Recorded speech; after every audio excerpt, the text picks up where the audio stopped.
Welcome to Let's Talk Midlife Crisis. I'm Ashley. And I'm Traci. And today we're going to talk about 7 ways to deal with adult children who make poor decisions. This is such we can relate to this. Yeah, we certainly can. And it's such an important topic. I don't think that we've covered anything like this before. I think we've touched on it before, but I do feel like a lot of our listeners can relate to this as well. Yeah, I mean, we've definitely touched on parenting and even like caring for our parents, Yes. at this stage of our lives. But we haven't really touched on, like maybe troubled adult children. Not every family has that, but I think most do. Yeah. And it can be anything from, trying to help your kid find a good job after college or to get a job at all, or, struggling with relationships and dating, or substance abuse. There's a lot of different things it could be. Right. Or finances. Right. It's difficult, I think, to parent them when they are adults. It is a different dynamic altogether. I remember thinking when my kids were younger, like, 18 and out the door, bye. And that is so funny because there couldn't be anything further from the truth, right? I think I worry about them more now that they're adults and the decisions that they're making than I did when they were younger because I had control. Right. Yeah. It's a lot more stressful and, it's forever. You're always a parent. Yes. And, you're always not necessarily, I guess you could call it parenting, but I think at some point you probably just become a source of information and support. A friend, someone that they can talk to and they look for guidance and things like that. But I think, when we're in our 20s, that is really, it can be a really tough time in your life, because you're, closing a chapter and going into a new one. And it's like, what direction do you want to go? What do you want your life to look like? What are you going to do to support yourself? Are you going to have a family? There's a lot of things that you start thinking about, especially as you get closer to 30. Yeah. And yeah, if kids are not figuring it out and it's been a little rocky, that's very stressful for us because you want everything to go smooth and you want them to be happy and figure it all out. And sometimes it's just a rough road. Yeah. And I know, I think that a lot of parents also have guilt, right? Or just find themselves thinking, how could this child have grown up in our home and be making these life-altering decisions that they are and how they're affecting them and the lives of their loved ones and friends. And for us, we have multiple children. And we've raised them all the same way. So how can one get so far off course, right? Or off the rails, what have you. And we raise them all the same. I think that as parents, you question yourself first. Mm-hmm. Right? Definitely. And doing some research on this, we're going to go over some of the things that you can do to help yourself and help your child get through these periods of life. But 7 ways. One of the things I read was we kind of, and I know you and I are guilty of this at times. We've had some really interesting conversations about what we're going through and what. But a lot of times it's like, I'm doing as well as my kids are. Yes. Oh, that's me. And I need to change my mindset. I don't necessarily think of it in those terms, but that's kind of true. Oh. And, it's really hard to kind of distance yourself, be involved enough to be supportive and helpful where you can be, but also distance yourself enough that you're living your life. Yes. And you're not as good as your kids are. 100%. That is me to a T. And of course, you know that, but our listeners perhaps don't. And luckily, you and I and our crew, if you will, have been together as friends since our children were young. And so now, as they are approaching their now late 20s, and we still we have each other to talk to through these times, because for me, I find that it is crippling. Oh yeah. It is literally crippling to me. So again, I'm so excited to be talking about this and to be sharing. Again, we have kind of narrowed it down to the top 7,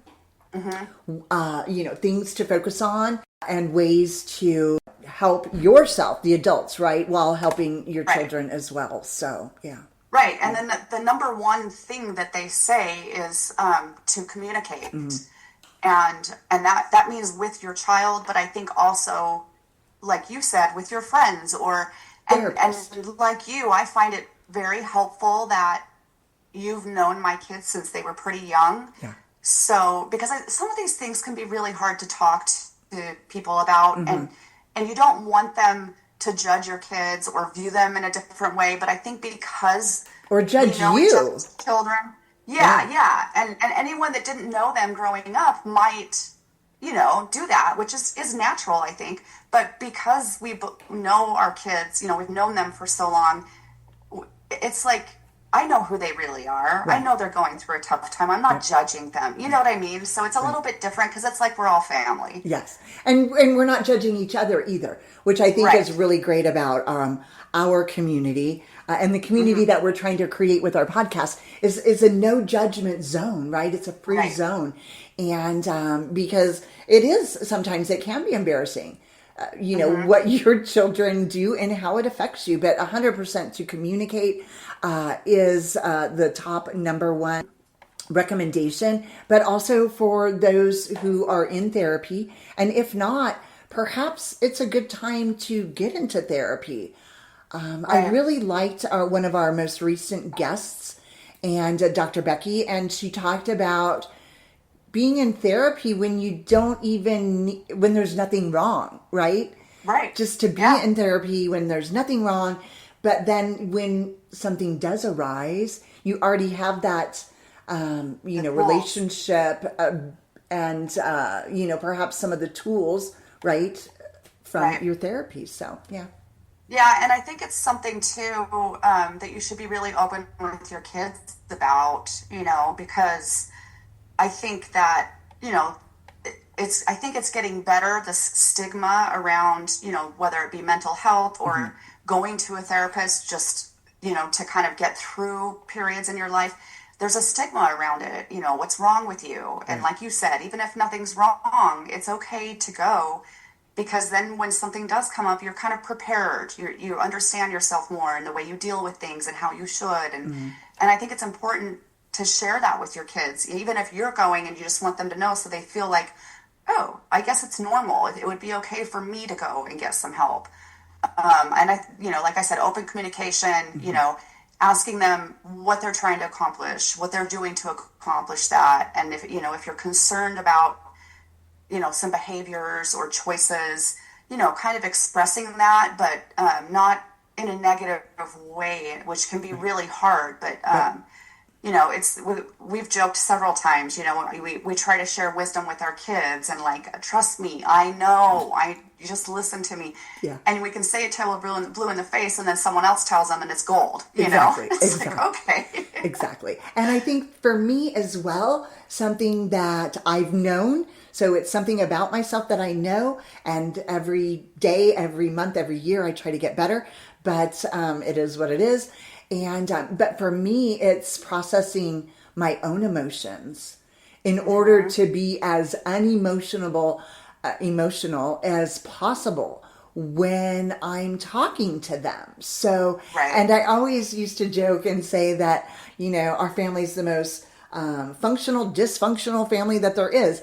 And my younger two, there's a 15 and a 17-year age gap between my oldest and my younger two. So my younger two would go to my oldest to tell her what happened, and she would tell me, and then I would blow a volcano on my oldest, right? But by the time I got to speak, by the time I spoke to the child that was in question to begin with, I had already went through those emotions, right? Yes. And I was at a more stable or unemotional place which is 100% what you need, where you need Absolutely. to be. Yeah. You definitely want to handle those emotions before you have a conversation with them.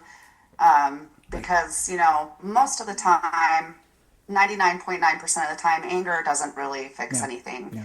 And if anything, it's going to, more than likely cause a wedge, Yes. between you and them. And, you want them to continue to share with you. You want them to be honest with you. So it's really, you've got to be really careful about that. And I think one thing to remember too is that, sometimes I think kids believe that we can fix everything.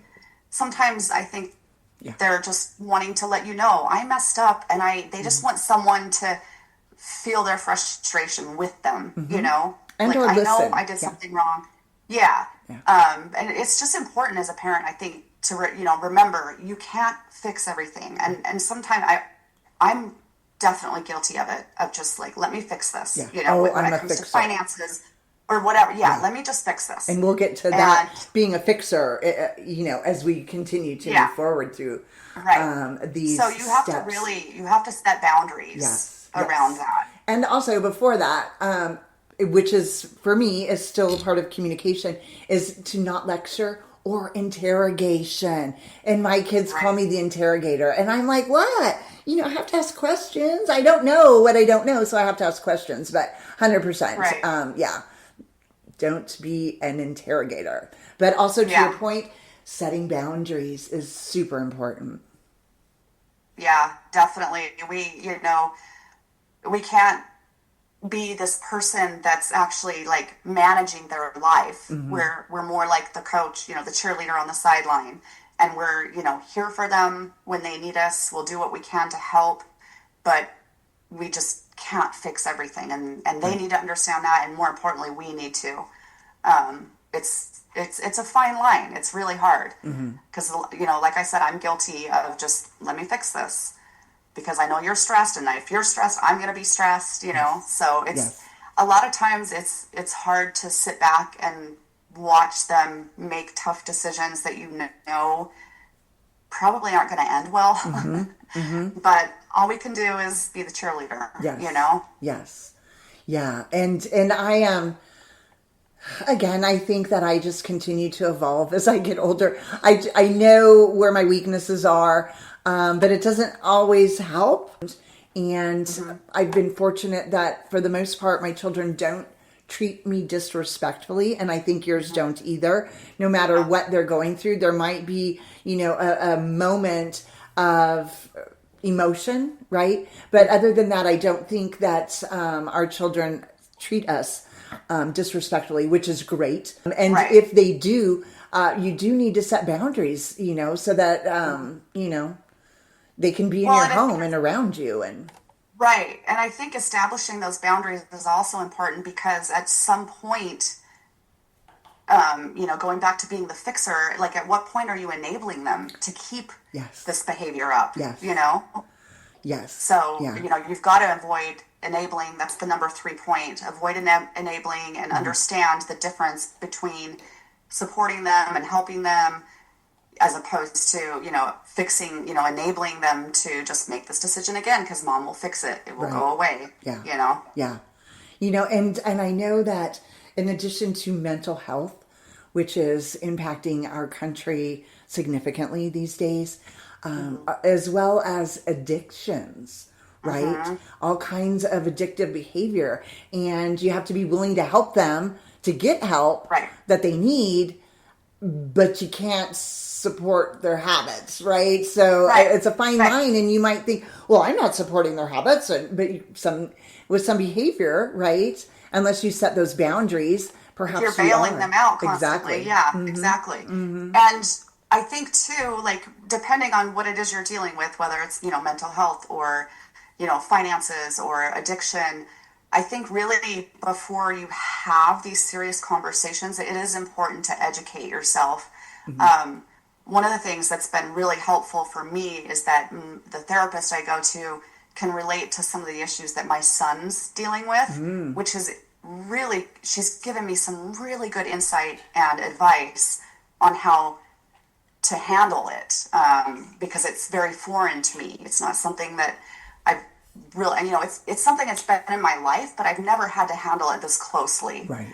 And so finding, you know, a source of information, whether it's your therapist or a friend that can relate, or, you know, information online, I think really educating yourself so that you can have a, you know, I guess, intelligent conversation with them about how to resolve whatever the issue is.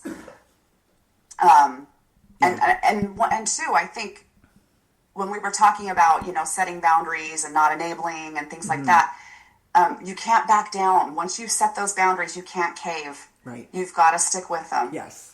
That is when my children were younger, that's where they got me, because they knew that eventually I would either forget or B, cave in over time. So, but yeah, avoid enabling is it's critical. It is critical. And again, I know I'm guilty of it. I have been guilty of it. I'm still guilty of it. And now I have my grandchildren, right? But then again, it's grandchildren, so that's a whole different story. But yeah, avoiding enabling at any cost is you just do not. I repeat, do not enable we them. both can relate to, you know, that being a single parent where you're doing both jobs. You're being the nurturer, and you're being, you know, the stern, you know, making sure that they're following the rules. You have to kind of play all these different roles and wear these different hats. And it's sometimes it really just is easy to just cave and go, you know what, whatever. Yeah. Because it's exhausting when you don't have a partner managing all of this with you. That's true. That's true. And it's incredibly painful to watch your child make poor decisions and not swoop in to fix it. Because like you just said, we're both fixers. That's my jam, right? They come to me. The first person that they call isn't their spouse or their partner. It's me. And they do that because I'm a fixer, right? Mom's going to fix it. What's your problem? Absolutely. Okay. Here's the plan, or come on over. Let's, talk about it. But I think what's important is that don't confuse enabling with loving your adult child. Yeah. Oh yeah, definitely. There's a difference. Yeah. And of course, moving on to the next is don't cave. Which I just said a minute ago.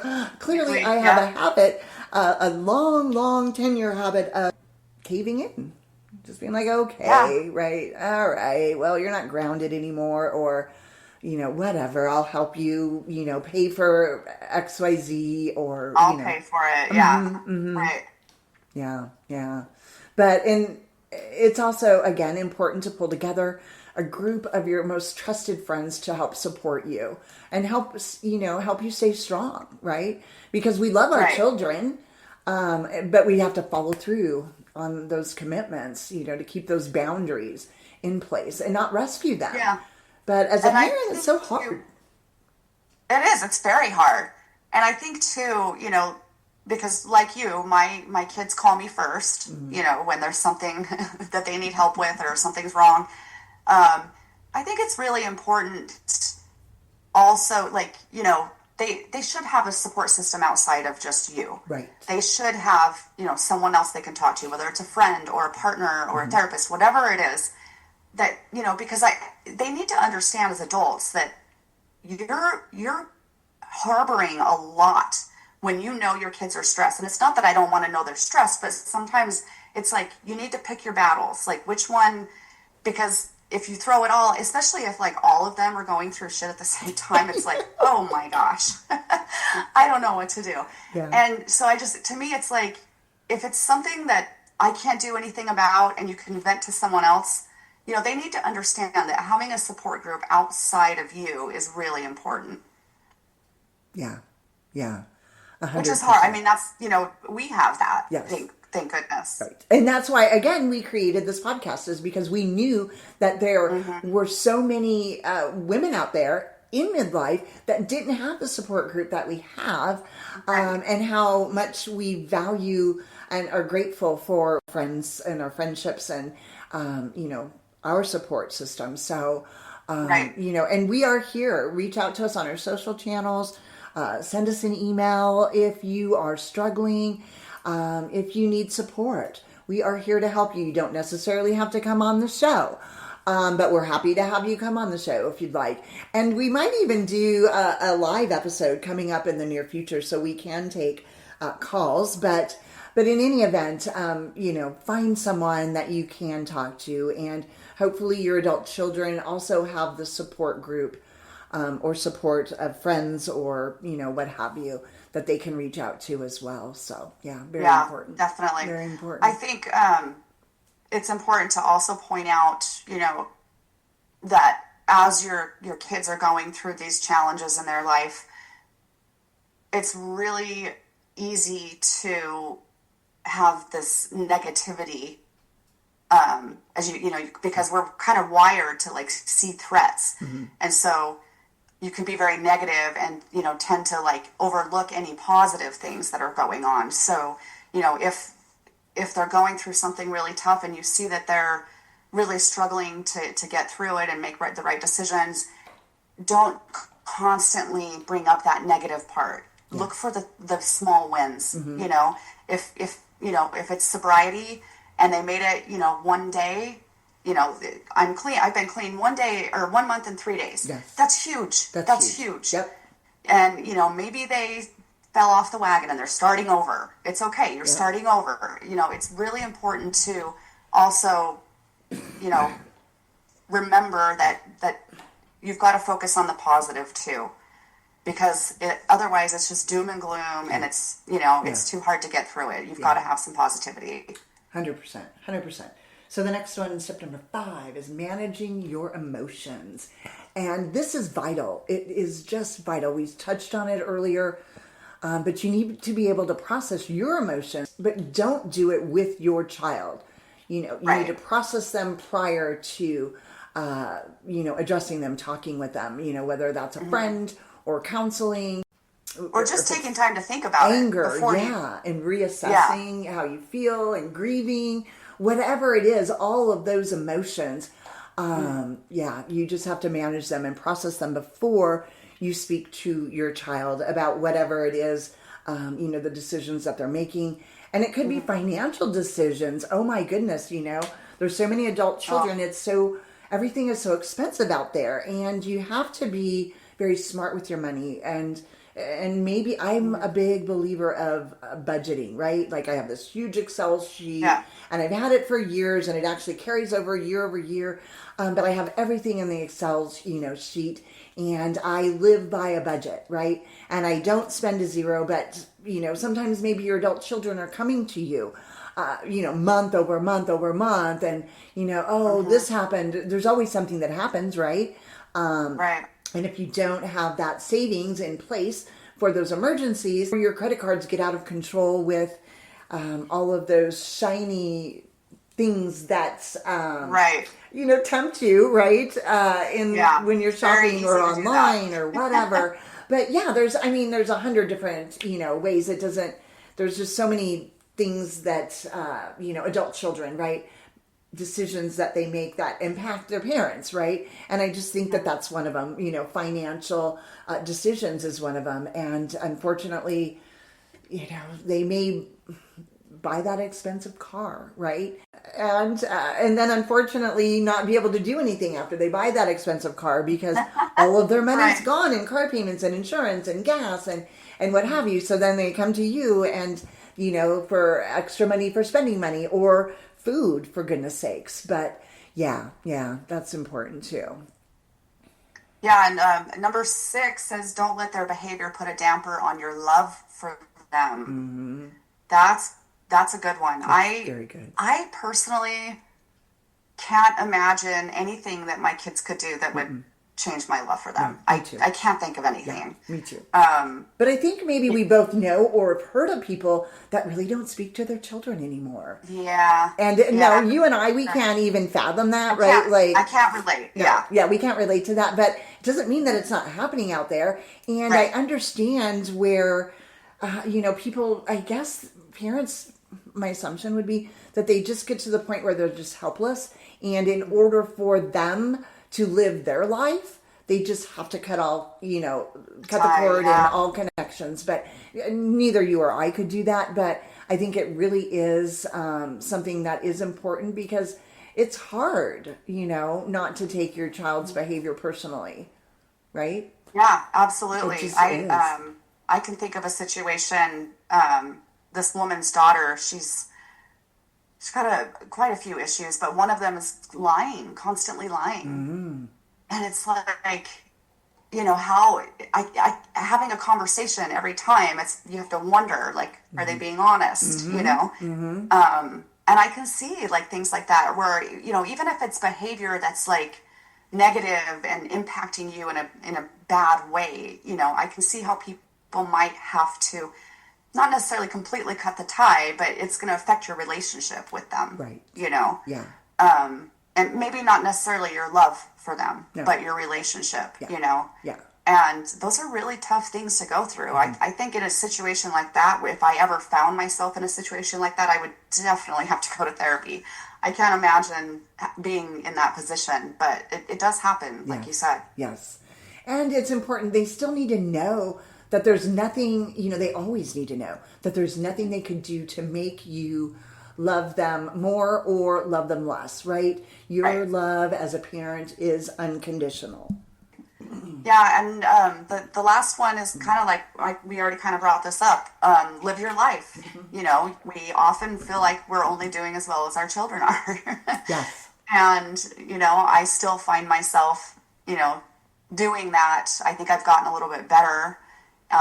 Therapy's helped me a lot in setting boundaries. And, I've said on the podcast before, when I first met my partner, she asked me who I was and what I liked to do. And my response to who I was is that I'm a mom. Yeah. Always. But that's not who I am as a person. Yeah. So, and I never thought about it much until she called me out on that. And she was like, well, I know you're a mom, but who are you? Who's Ashley? Yeah. So it's important to understand that, and live your life and not let them control your emotions, and that you're only as good as they're doing. Yeah. It's very challenging. You and I both know that. Yeah. And for me, I can't allow it or them to consume me, because that's what ends up happening. I end up being consumed by it. And then what I do is then I throw myself into my work, right? And then let that consume me. But then, once I log off, and stop working, then, I go right back it's still there. Obsessing. Some of the things that I'm still working on after all this time. And like I said, I know a lot of my weaknesses I am well aware of, and I've known forever. I continually try to be a better person, day after day, month after month, and year after year. But it's hard, right, to change habits, patterns, or emotions, I'm finding, right? It's a cognitive thing, right? It's a conscious effort that I have to put forward in order to have some of the bad decisions that my children make not consume me and my life. And, you and I, again, we have each other, so we're able to, hey, let's go, let's do happy hour real quick, or hey, how about a brunch, or, let's get out of the house, let's do something fun. Let's, go to a game. Let's hang out at the pool. Do something so that we can continue, to live our lives, but yet communicate and share if we need to, right? But yeah, have fun and not let it consume us. Yeah, definitely. It is, like you said, it's very hard, and we're all constantly trying to be better people and better parents and whatever, scout partners. But yeah, it's a tough thing especially if it's something very serious. Yeah. Whether, it's, like I said, addiction or, legal issues or anything like that. Lying. Mental health. I mean, that's one of those things. It's like, how do you not let it consume you? I know. And again, you've just got to find your outlets, your friends, your family, your therapist, whatever it is. You've got to find a way to navigate Support through that groups. and not. Yeah, absolutely. All right, so we're going to give you a rundown again. Number 1, communicate. Number 2, set boundaries. Number 3, avoid Number 4, don't cave. Number 5, manage your emotions. Number 6, Don't let their behavior put a damper on your love for them. And number 7, live your life. So I Live your guess life. in summary, stand strong, love powerfully. Well, that wraps it up for today. Thanks for joining us on Let's Talk Midlife Crisis. We hope you got some laughs, a little inspiration, and maybe a few new ideas. If you loved today's episode, hit that subscribe button so you'll never miss an episode. And hey, share the love. Send this episode to a friend who could use a good laugh and some midlife wisdom. Connect with us on social media at Let's Talk Midlife Crisis and let us know what's on your mind. We love hearing from you.